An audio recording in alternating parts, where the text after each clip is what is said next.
부자와 여자가 미웠다. 무려 19명을 살해한 혐의로 경찰에 붙잡힌 34살 유모 씨는 모든 범행을 자신이 저질렀다고 자백했습니다. 유 씨는 이혼과 생활고를 겪으면서 여성들과 부유층을 범행 대상으로 삼았다고 경찰은 밝혔습니다. 모두 나간대로입니다. 하고 싶은 게 다시 한번. 뭐라고요? 한 번만 더. 모두 나간대로라고.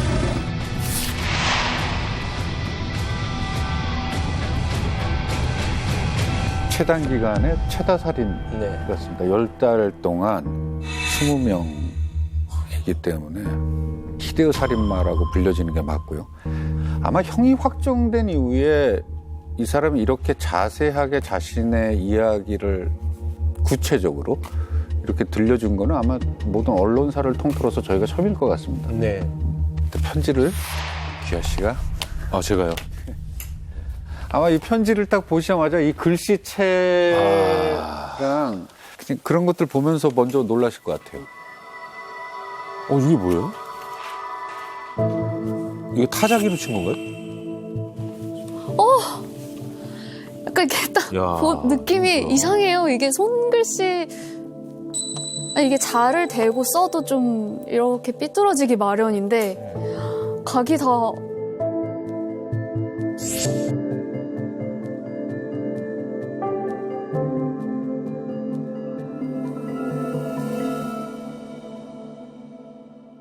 글쎄 만약에 우리가 어떤 편지를 받았어요라고 보면은 뭐 정말 글씨 잘 쓴다 이거 누구지라는 호기심부터 먼저 들 거예요. 근데 이 편지를 그에게 받았다라고 생각을 하니까 소름이 끼치는 어떤 이상한 공포를 좀 느꼈습니다. 사실 저는 글씨체만 보고도 사람이 변하지 않는구나 이런 생각을 하면서 봤습니다. 이게 너무나 익숙한 필체고요. 정말 제가 사건에 투입이 되고 직접 분석을 하고 만났던 범죄자입니다. 네. 그 편지 마지막 글귀 영역에 그림을 하나씩 이렇게 그려 놓는데 아니 그림 솜씨가 꽤 빼어납니다. 오! 저 이게 편지지인 줄 알았어요. 편지지에 있는 그림이 예. 그린 거였어요. 오! 네네. 어머 세상에. 저 당연히 프린트된 그림인 줄 알았거든요. 그림 솜씨가 굉장히 좋다라는 얘기를 저희가 들었고 그 다음에 자료를 저희가 이제 구해서 온 건데 이 그림들 한번 보시죠. 이게 유영철이 직접 그린. 우와. 헉! 엄청 섬세하네요. 그러네요, 진짜.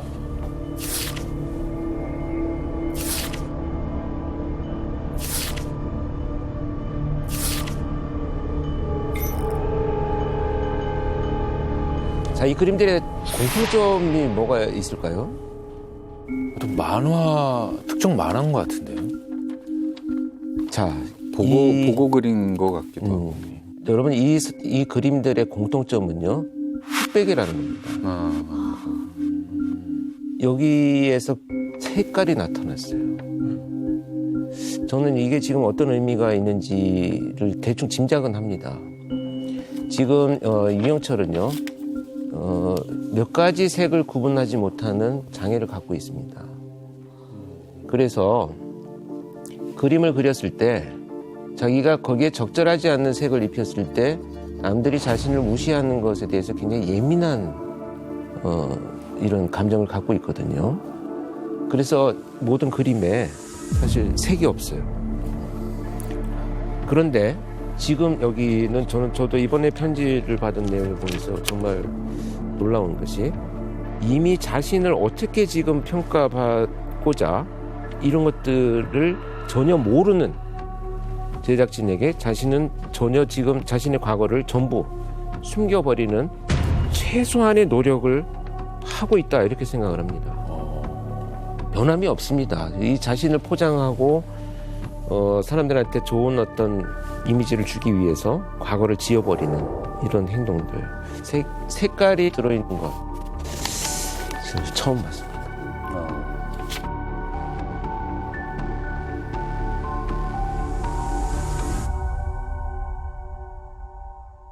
내가 정의의 심판을 내릴 것은 바로 이 집입니다.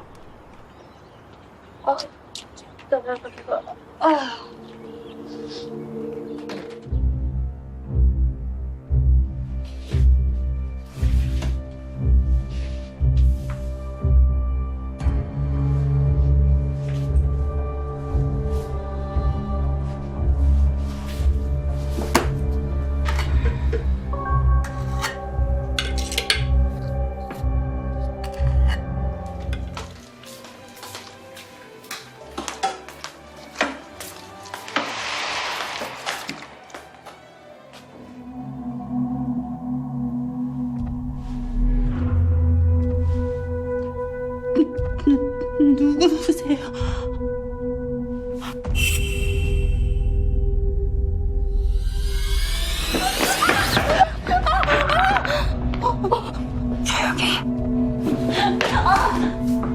상대가 누구인지는 그리 중요하지 않습니다.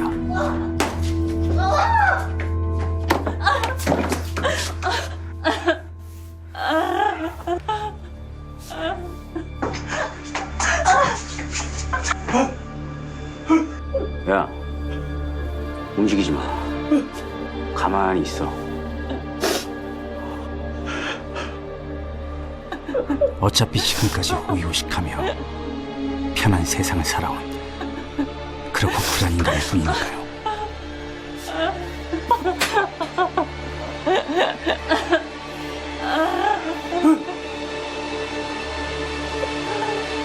움직이지 말라고!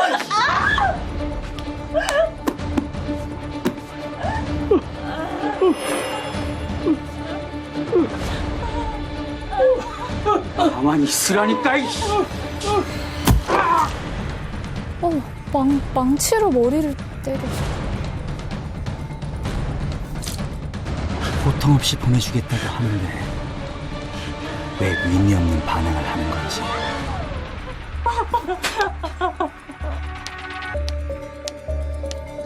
귓구녕에 돈다발을 쳐박았나. 왜 말을 안 들어? 왜? 어쩔 수 없죠. 확실하게 끝을 보여주는 수밖에.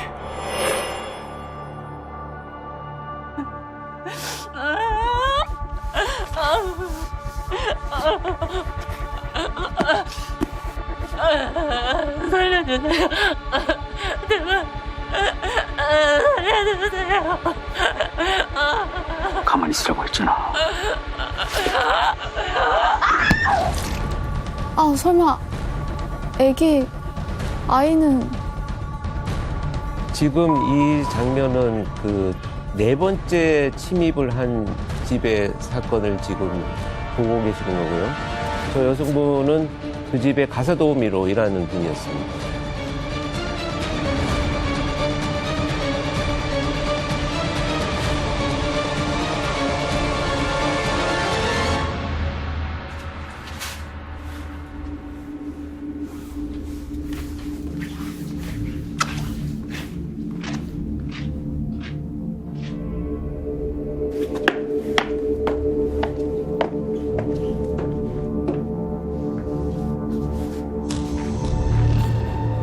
나는 돈이나 노리는 좀도둑이 아닙니다. 하지만 잡히지 않으려면 어쩔 수 없이 트릭이 좀 필요했죠. 일부러 금고를 망가뜨려 좀도둑인 척 해왔습니다.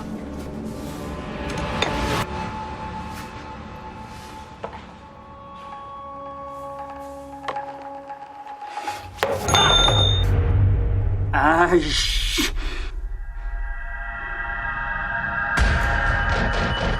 저의 흔적을 조금이라도 남겨서는 안 됩니다.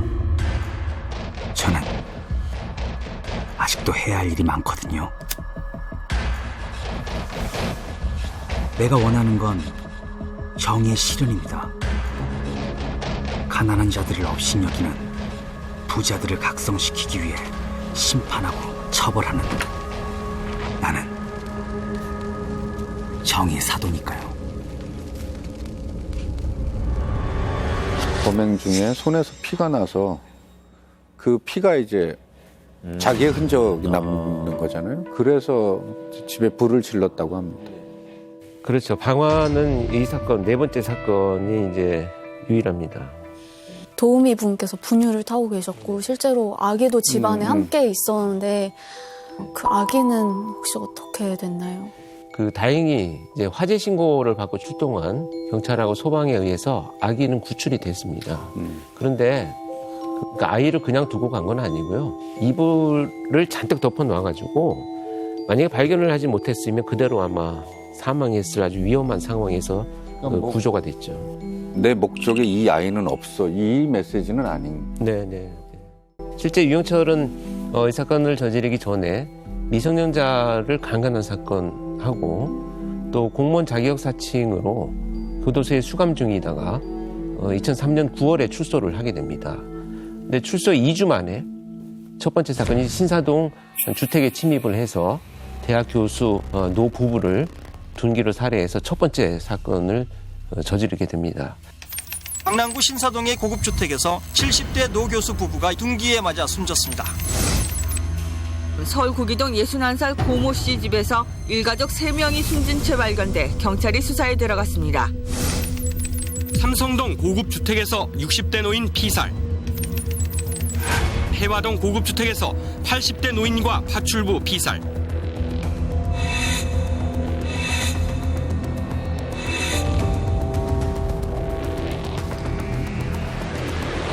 첫 번째 사건이 그렇게 벌어지고 2, 3주 정도 간격으로 3번의 사건이 더 벌어집니다. 그리고 총 4번의 사건 동안에 8명이 사망을 했습니다. 그리고 사망하신 8분 중에 7분이 아마 현장에서 다 사망을 하셨던 것 같아요. 욕실로 보내서 쉽게 만들고 그 안에서 범행을 저지릅니다. 나중에 제가 그 면담할 때 그 욕실이 갖고 있는 의미는 뭐냐라고 질문을 했더니 그 욕실로 들어가는 그 이제 문지방, 문턱이 그야말로 내가 삶과 죽음을 결정하는 경계선이다. 이렇게 오만한 자기가 마치 사람들의 삶과 죽음을 결정하는 것처럼 그런 표현으로 이야기를 했었어요. 몇 달 뒤부터 벌어진 유영철의 그 다음번 사례들은 자신의 집으로 흔히 얘기하는 출장 안마업소의 사람들을 불러서 자기 집 안에서 살해를 하게 됩니다.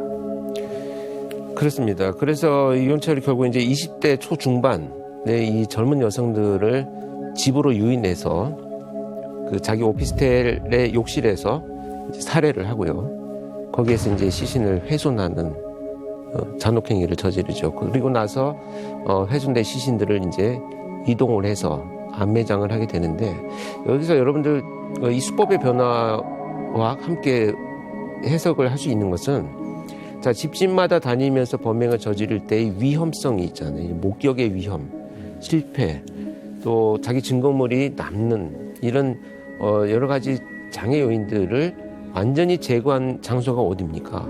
찾지 않는 피해자들을 자기 집으로 불러들이는 것이죠.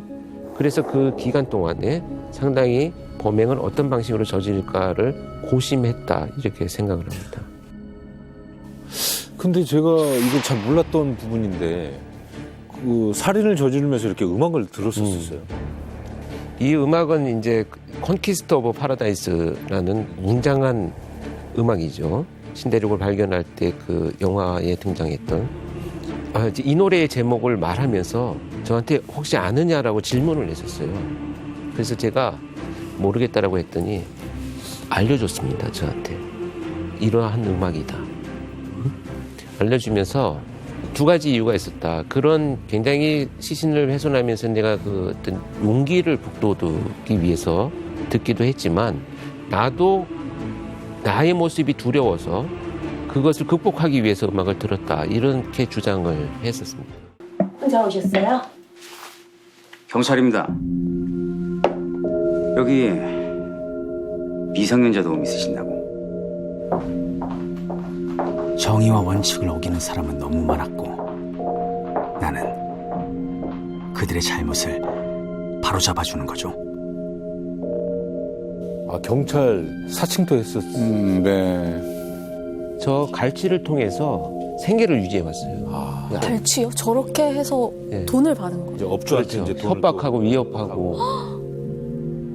그래서 저 신분증을 저도 봤는데 인터넷으로 뽑아서 아주 비슷하게 자기 사진을 붙여놓고 마크를 미군 마크를 달고 다녔었어요. 미군 마크? 네, 좀 무식한 거죠.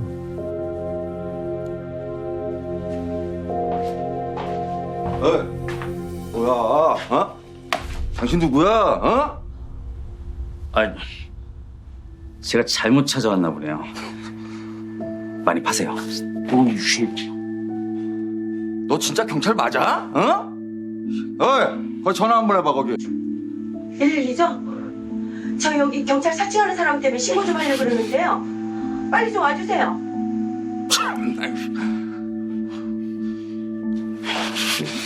하지만 내 생각처럼 쉽진 않았습니다.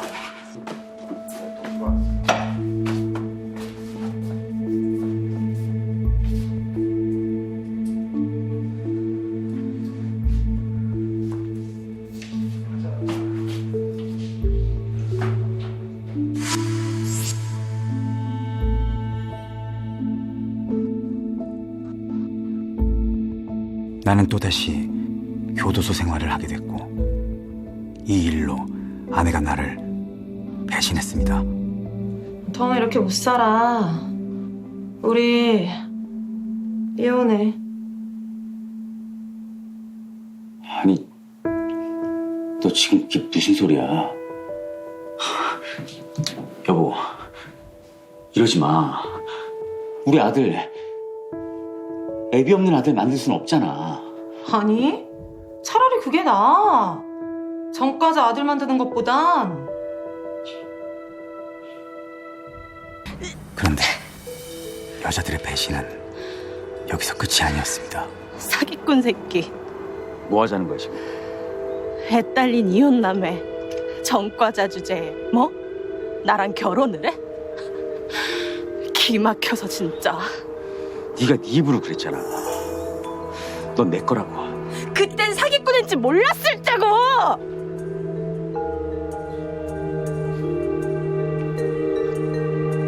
배신은 용서 못해.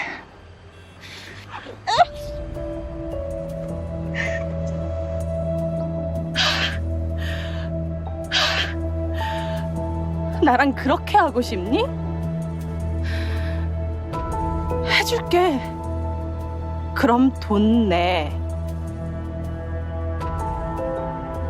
뭐? 결혼까지 생각했던 동거녀도 나를 떠났습니다. 한 번도 아니고 두 번씩이나. 여자들의 거듭된 배신에 난 도저히 참을 수가 없었습니다.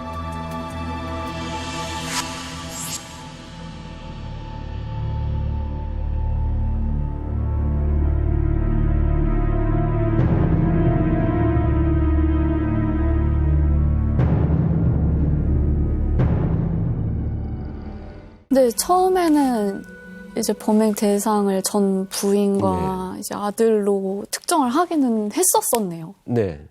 전처 같은 경우에는 그렇게 자기가 사람들을 잔혹하게 살해했으면서도 끔찍하게 생각하는 자기 아들을 양육해야 되는 사람.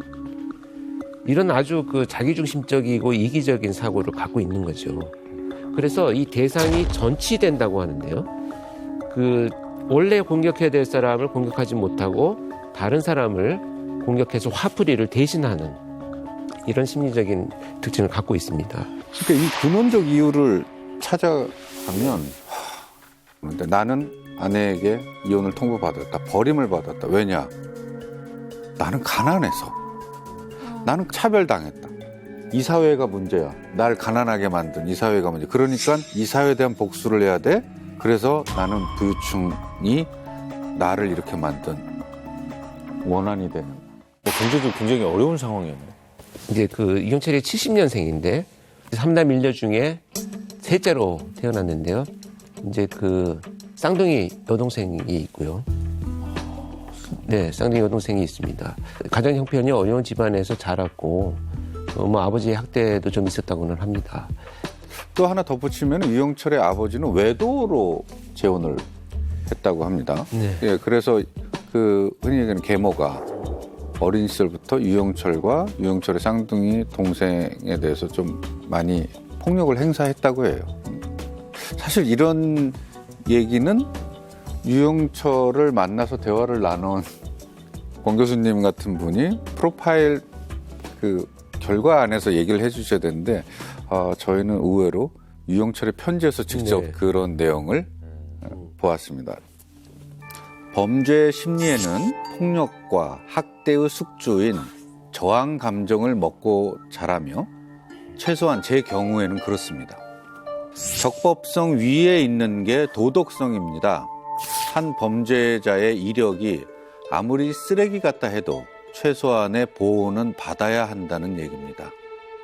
그가 어떤 가정 환경에서 살았는지 어떤 성장 과정을 거쳤는지도 모르고 일괄 쓰레기 분류하듯이 처리해버립니다.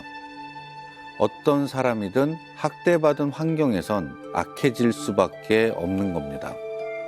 자신이 학대받았다고 느끼는 이들은 자존감 훼손에 대한 투쟁을 하다가 그도 안 되면 사회에 나가 자신들의 방식인 범죄로 표출해버리기에 그 악순환은 계속해서 되풀이되고 있습니다. 그러니까 자기가 계속 그 가정 폭력이나 이런 학대를 받아서 자기가 악해졌고 가정 환경이 범죄를 일으키게 만든 원인이다. 이걸 좀 또 주장하고 있네요. 그러니까 모든 원인이 이제 뭐 어딘가 다른 곳에 있다라는 것으로 자기를 포장하기 시작을 하는 건데요.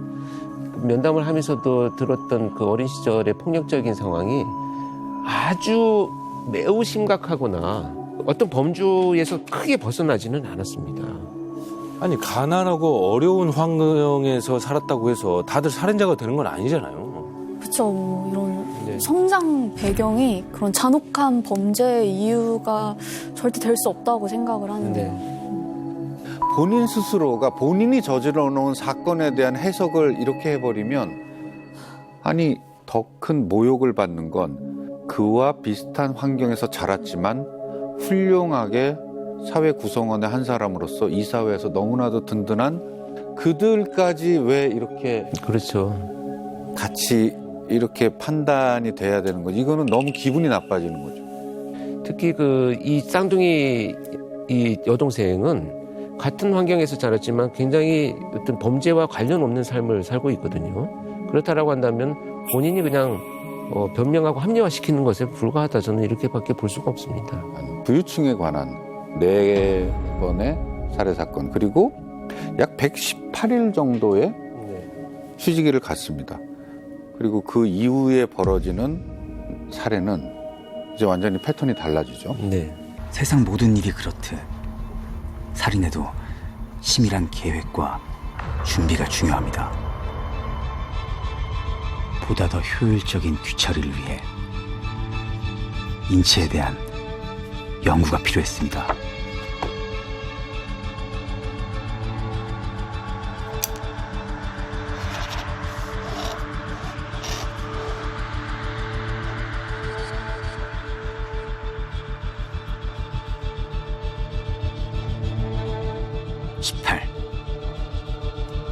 나의 행운의 숫자이기도 한 18은 가장 완벽하고 효율적인 숫자입니다.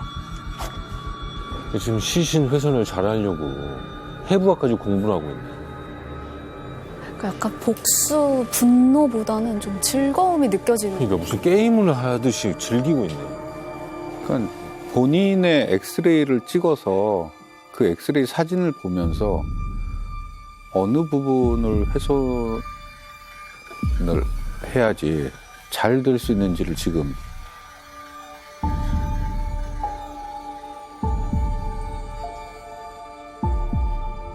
모든 일은 처음부터 내가 구상한 대로 진행됐습니다.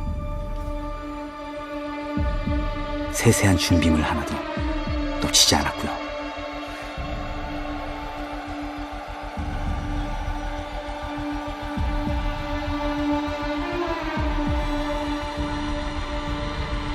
빈틈없는 꼼꼼한 준비가 작업의 완성도를 높이기 마련이죠.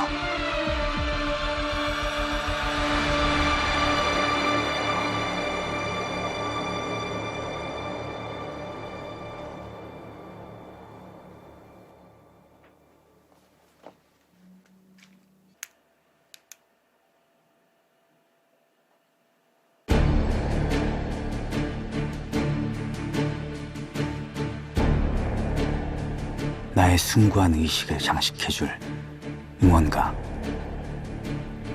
미지의 세계를 내가 가장 먼저 정복할 겁니다.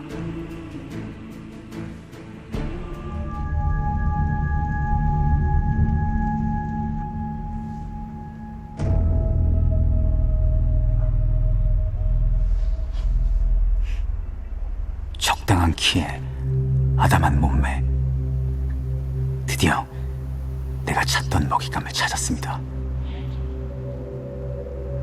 혹시 전화하신 분? 혼남이시다.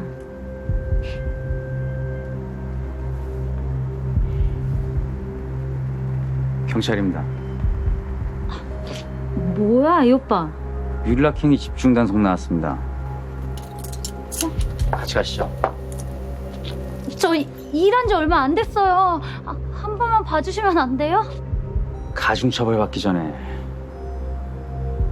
같이 가시죠.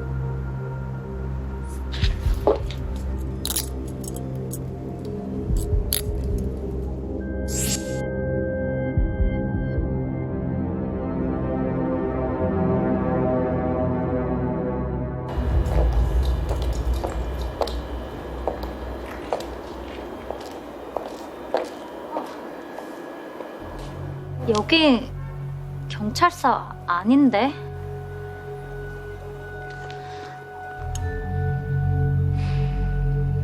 우리 집이에요. 내 말 잘 들으면 봐줄 수도 있는데. 오빠, 저 원하시는 거 다 해줄게요. 이것만 좀 풀어주시면 안 돼요?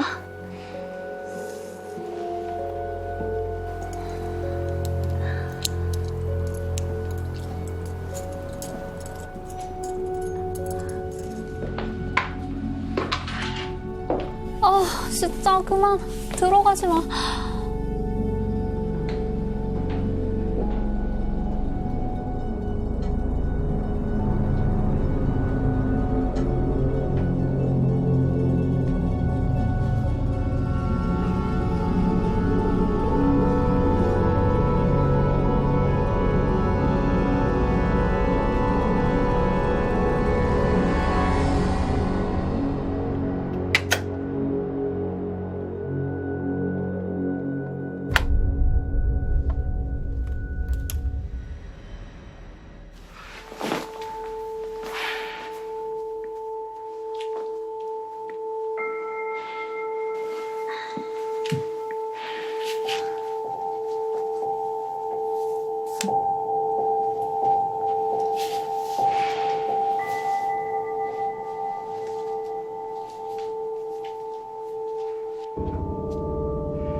근데 이런 일 하는 거 힘들지 않아요? 이런 일? 이런 일이 어떤 일인데요?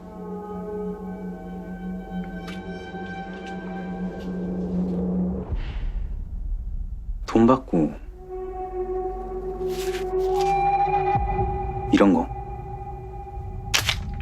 즐겨 쓰면 됐지. 웬 참견? 저 기분 상했다면 미안해요. 아니에요. 돈까지 주고. 고마워요. 먼저 씻을래요? 네.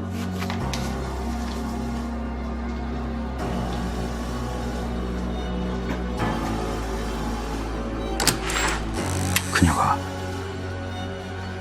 죽음의 문턱을 넘어갑니다.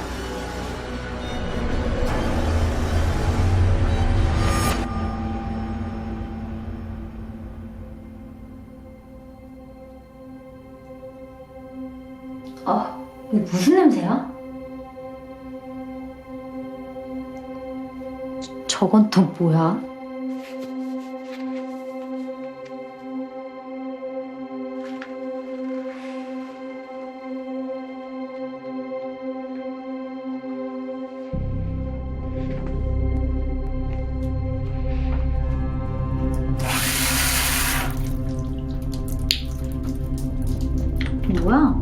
뚜껑 없잖아.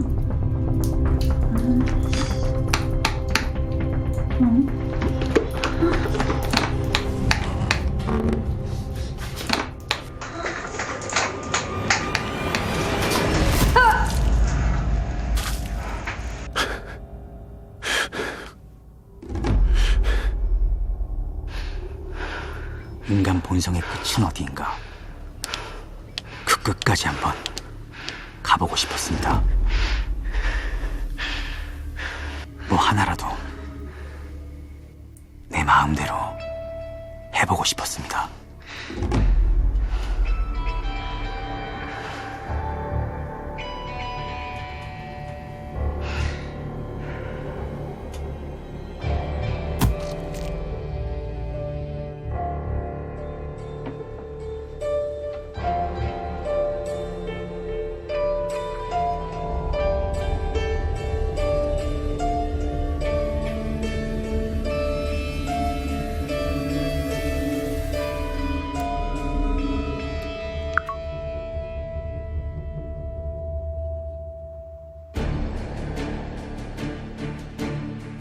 이 일을 할 때는 온 신경을 집중해야 합니다. 음악을 틀어놓고도 긴장을 늦출 수 없었죠.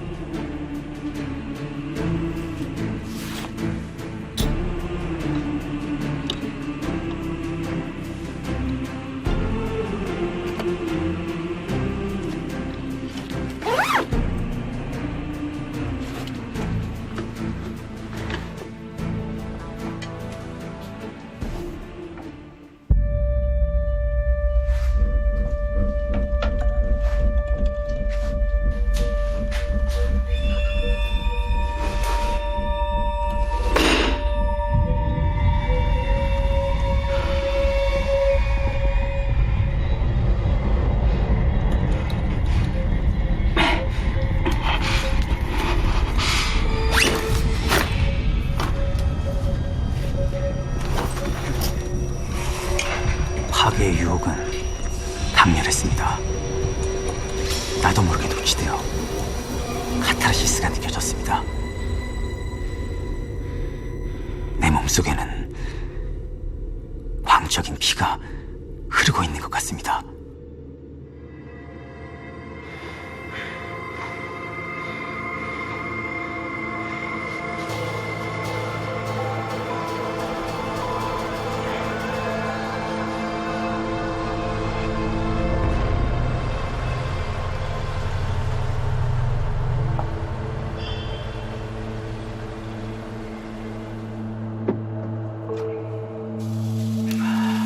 나는 이미 기쁨의 절정과 괴로움의 극치까지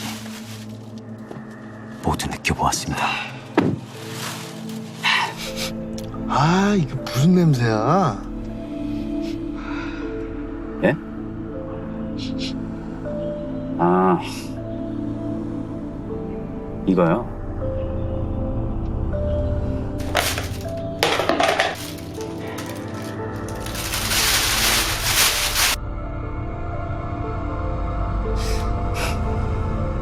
동생네 집에 김치 좀 갖다 주느라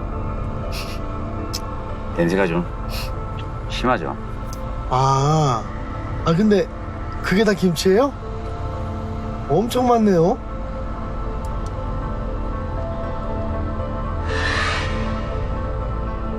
동생이 식당 하나 보다. 그쵸?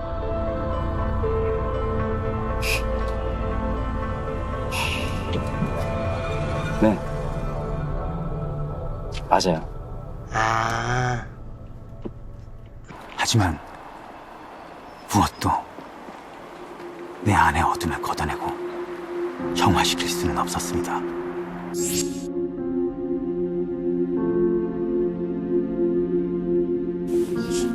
철저하다 정말. 김치를 사전에 준비를 하고 봉지에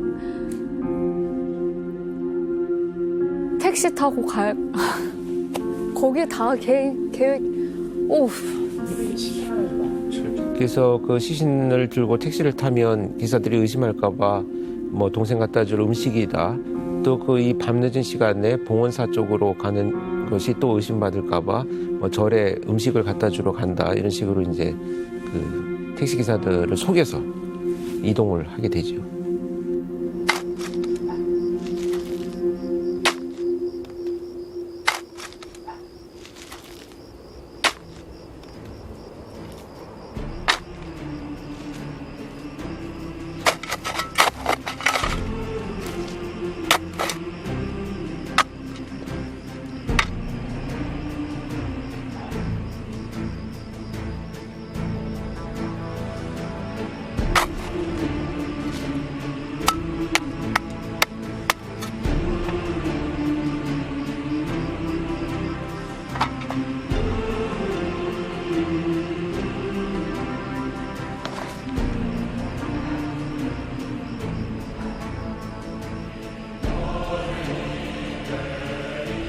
내 영혼이 조금씩 존모가 들어가는 것 같았습니다. 그럼에도 나는 멈출 수 없었습니다.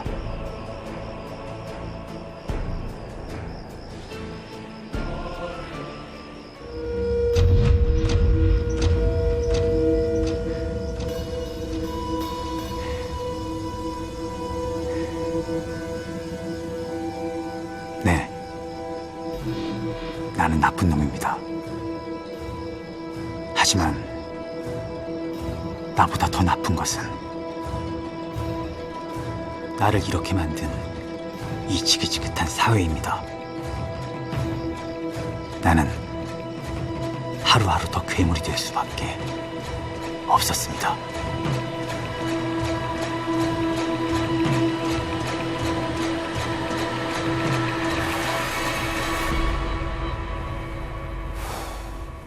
아, 나 이게 뻔히 드라마인 걸 알면서도 보는데 이렇게 와 눈을 뗄 수가 없네 정말. 병뚜껑도 되게 이유로 보면 되게 놀라운 이유잖아요. 그렇습니다. 참.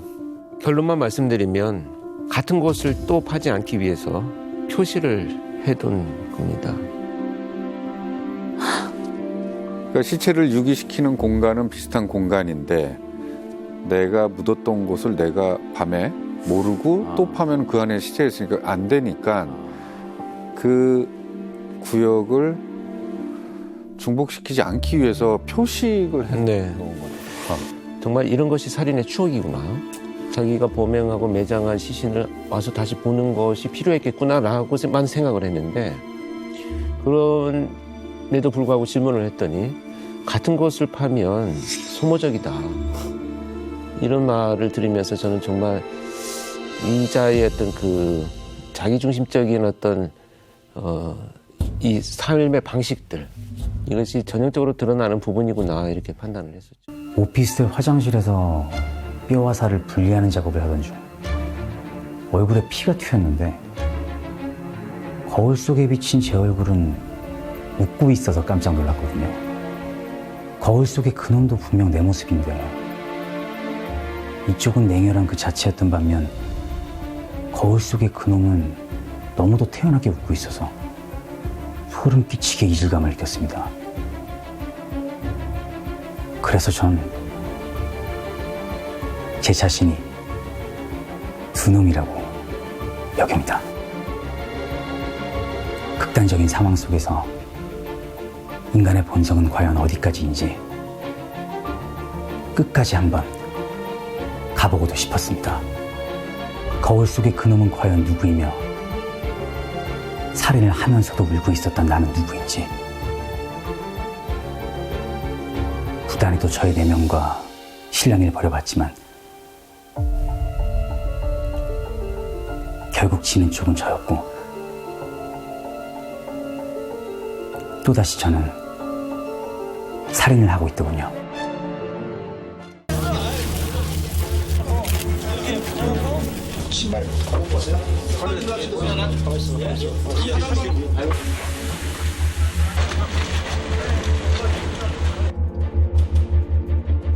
이 계기로 여성들이 함부로 뭐 몸을 놀리거나 하는 일이 없었으면 하고 부위층들도 각성했으면 합니다.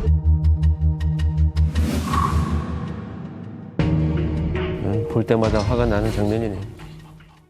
근데 이 엄청난 연쇄살인 사건을 저지른 유영철이 결국에 그의 범죄가 드러나게 되는 거는 놀랍게도 그게 자백 때문이었다고 합니다. 자백이요? 네. 내막을 보면요. 2004년 7월 달에 유영철은 이제 납치 의심 용의자로 체포가 됩니다. 이게 왜냐하면 유영철과 통화를 했던 피해 여성들이 실종이 되니까 납치해서 여성들을 다른 곳으로 보낸 납치 의심 용의자로 일단 체포가 되죠.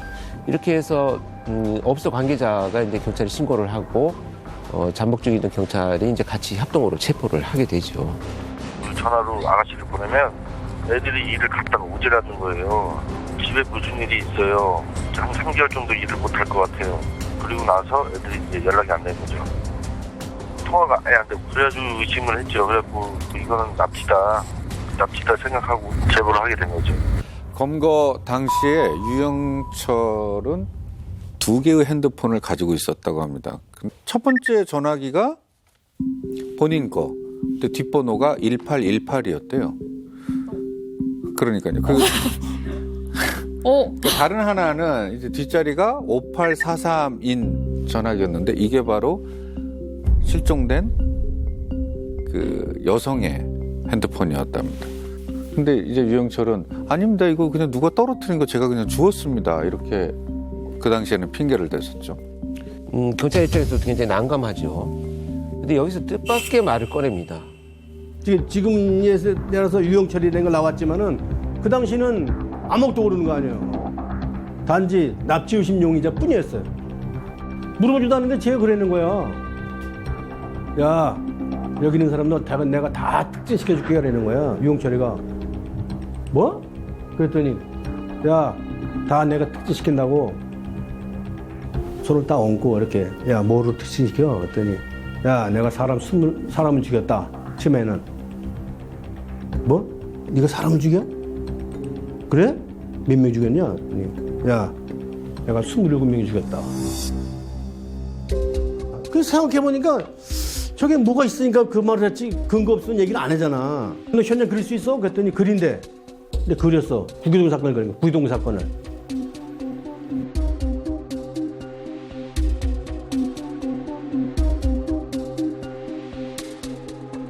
더 그릴 수 있어? 더 달래. 줬어. 그때 구기동, 삼성동, 해화동, 신사동 다 그린 거예요.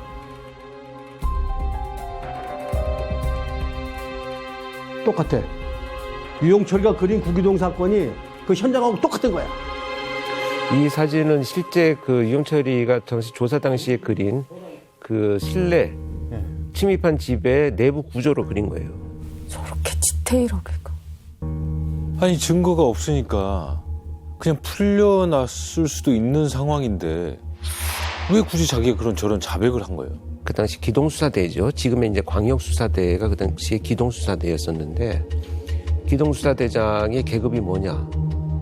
내가 승진을 시켜주겠다.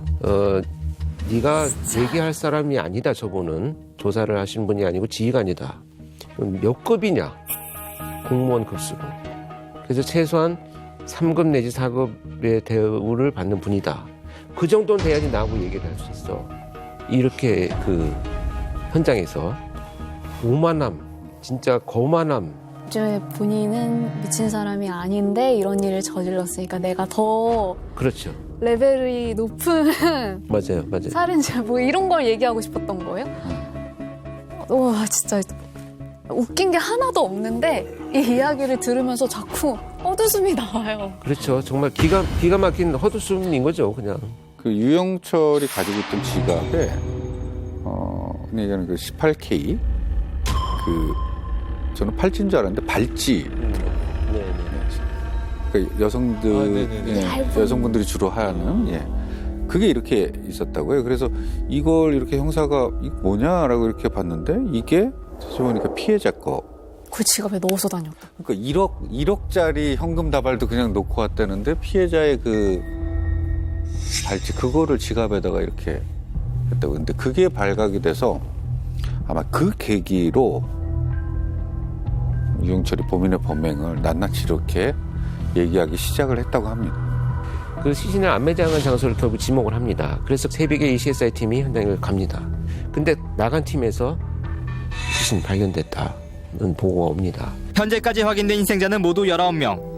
범행 현장이나 야산 등지에서 발견된 시신은 경험 많은 수사관들도 고개를 돌릴 만큼 처참한 모습이었습니다.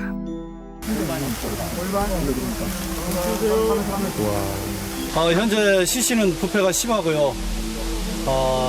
그다음에 이제 토막이라고 하나요? 토막이 한 10토막 이상씩 다 나 있습니다. 왜 그랬는지 한마디만 하시죠. 지금 심정이 어때요? 이 계기로 여성들이 함부로 뭐 몸을 놀리거나 하는 일이 없었으면 하고. 아, 저건 진짜 다시 들어도 열받네. 정말 뻔뻔스럽네, 정말. 이게 사람을 죽이고 할 소리예요, 저게. 그 유영철 검거하는 과정에서 경찰들 입장에서 굉장히 난감한 일도 있었다고 들었습니다. 그렇습니다. 이거 참 경찰이 그래서 저렇게 중요한 범인을 체포를 해놓고 당시에 조사하는 과정에서 유영철이 도주를 했어요. 아니, 자백을 해놓고 도망은 왜? 지금 그 도주를 하는 순간에는 경찰에게는 지금 본인 입으로 얘기한 27명을 살해한 범인이 지금 도주한 거잖아요. 아니 근데 물어보지도 않았는데 스스로 자백을 다 해놓고 이제 와서 다시 도주를 한 건 또 무슨 경우인지 모르겠네요. 이 자백이라고 하는 것이 죄책감을 표현한다든지 정말 이 범죄를 멈추고자 하는 의도가 있는 것이 아니다라는 것을 여기서 이제 우리가 충분히 알 수 있는 거죠. 증거가 나와서 추궁을 받고 처벌받을 것에 대한 어떤 그 자신에 대한 이 두려움들은 갖고 있었다는 얘기가 되겠습니다. 자, 같은 시각에 다른 형사들은 유영철의 주거지이자 연쇄살인이 벌어졌던 현장이죠. 유영철의 오피스텔을 찾았습니다. 네. 자, 저렇게 이제 유영철의 집 안 오피스텔을 보면 정말 약간 강박적으로 보일 정도로 이제 꼼꼼하게 정리가 되고 깔끔하게 잘 치워져 있었고요. 도주했을 때도 이미 이제 범행 도구를 이제 은폐하고 난 이후에 도주한 것으로 판단을 했습니다. 왜냐하면 범행에 사용된 이 한마죠, 쇠망치를 현장에서 발견하지 못하고요. 인근을 수색하던 과정에서 경찰이 찾아냅니다.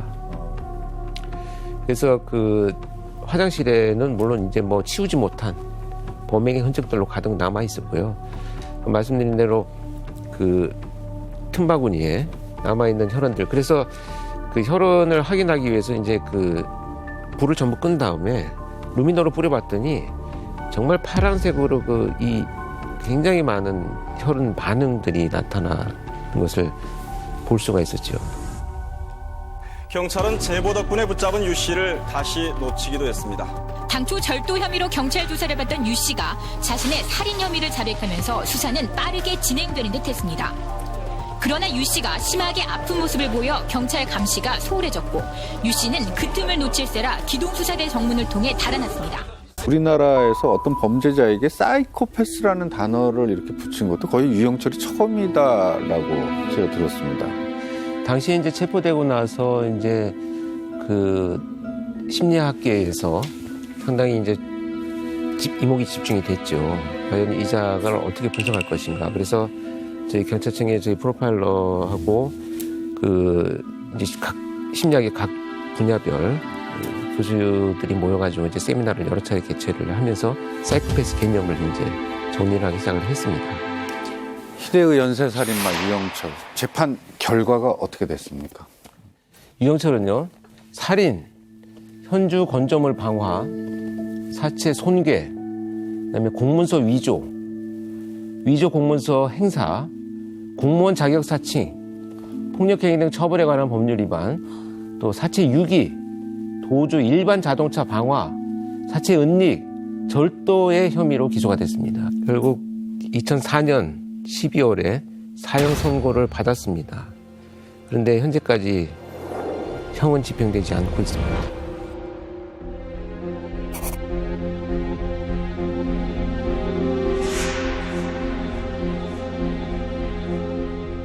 이미 법의 심판은 다 나왔고 그리고 세상에서는 이제 사라져도 될 만한 이야기, 더 이상은 끄집어내지 않아도 될 이야기다라고도 생각이 들었습니다. 참.